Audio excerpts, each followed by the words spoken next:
Today we're going to be doing an oil change. 2012 Toyota Prius V. We've got some Valvoline synthetic oil, 0-20 weight, an STP filter, S10 358XL, and a tool that allows you to take the cartridge type oil filter off, which is what this thing has. And so you'll want to get one of those. This one's model MX2321. Alright, so let's get this started. Now, whenever you do an oil change, you want to make sure that you have the car to operating temperature and you have the engine turned off for at least a minute or so. And that way it makes sure that all the contaminants are actually suspended in the oil and it's warm, so it'll come out and run out and bring everything out with it, all the junk. And at the same time, you've given it enough time when you've turned it off for all the oil to settle back down so you know the proper level. So we'll check that and see where is it at on the stick.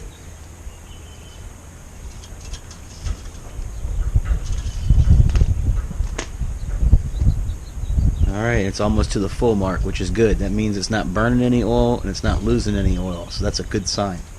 So we'll wipe this back off and we'll stick it back in the hole most of the way, but not all the way.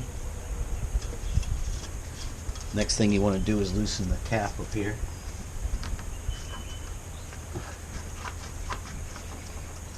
You want to loosen that. That makes sure that the air can flow through real easily when you drain the oil. Alright, so let's get on to the next step of getting underneath and putting our pan under. Okay, we've got the car lifted up and it's time for your first tool, a flat blade screwdriver. So what we want to do, we want to pop these little clip out so that we can open this little service port.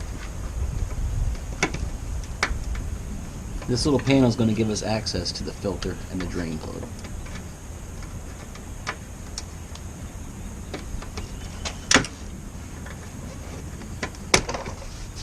There we go. Alright, we've got the flap pulled down. We can see where our oil filter is accessed right here, and we have a special tool for that. And we can see where our oil is drained out of the engine right here.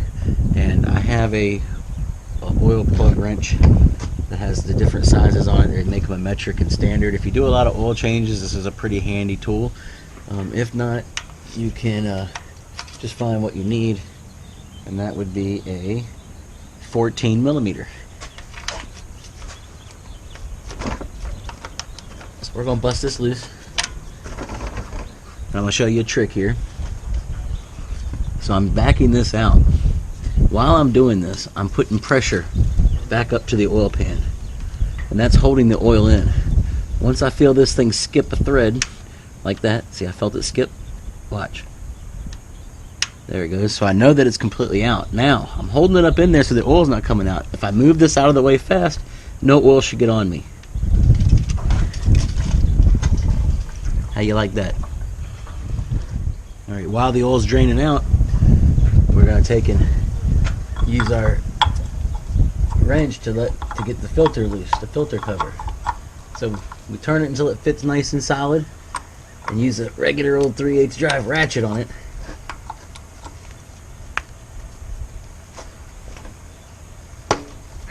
And get it loose.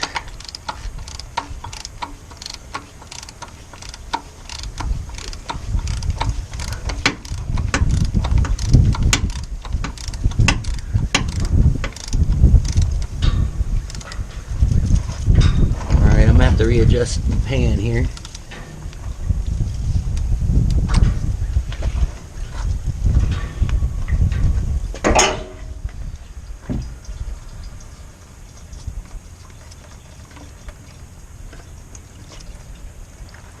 Alright, now we pulled the cartridge out.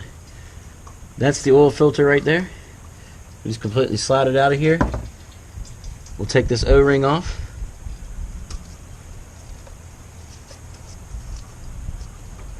Now it's time for us to get a new O-ring and a new filter to put on here, and we'll put it back in. New oil filter and my new O-ring on here. I've rubbed this with oil around it. We'll take my rag, make sure the housing is clean, and then I'm going to put the new filter back in. It doesn't matter which direction you have the filter.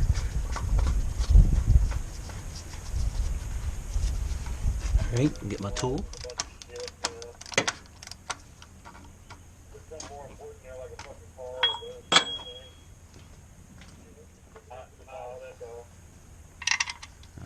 put the bolt back in the drain pan. Doing an oil change on the Prius. Yeah. Alright, we've got our drain plug tight and our oil filter tight. And what we're going to do next is not put this cover back up yet. Instead, we're going to fill the engine up with oil and we're going to start it up. And we're going to make sure we have no leaks here and no leaks here before we put this cover up.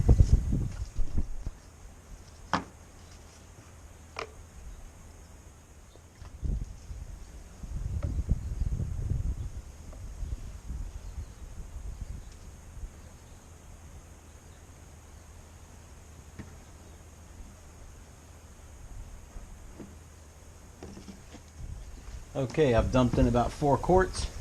I'm going to lightly put the cap back on and start the car up until the oil pressure light cuts off. That way I know that the oil is flowing through the system. Once that's done, I'm going to cut the car back off and I'm going to check the bottom for leaks. We just got done running the car, got it jacked up. Got no leaks from the oil filter housing, no leaks from the bottom of the engine pan, so we can go ahead and put our cover back up. Alright, we've started the car, we've checked for leaks.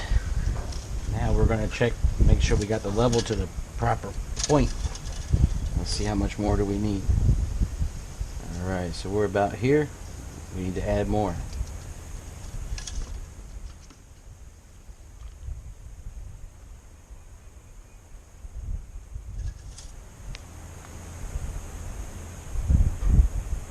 And there we go. That's what you want. Right between the 2 dots, more towards the top dot, but not over it. Put the cap back on, but not too tight. As Technician A says, you want to get it back off. Okay, so while we're here under the hood, what we want to do is we want to check and look at all the other fluid levels and make sure that everything looks good. If we see anything that looks low, we want to top it off and see for the reason why that would be. Everything in this car looks good. So we're going to go ahead and close the hood up. Okay, the last step of this process is pretty simple. What we want to do is we want to turn the car on like normal, and we want to use this trip button until our display up there settles on trip A. Once we're on trip A, we could turn the car back off. Then we want to hold down this kilometers mile per hour button, and while we're holding it down, put our foot on the brake and cut the car back on. Now we're going to continue to hold that down until that thing flashes all zeros. Once it's done that, you'll notice that the maintenance indicator light, which was just up there in the corner, is off. Now we can cut the car off, and it's done. We've reset that light. I'd like to thank you for watching the video on changing the oil on a 3rd generation Toyota Prius. As you can see, it's not too hard to do. You can do it yourself and save yourself some money. Please give it a thumbs up if you thought it was good or at least entertaining. And check out my other videos on how to work on cars, some racing stuff, dogs, driving around, all kinds of cool stuff. Well, until next time, Festo out.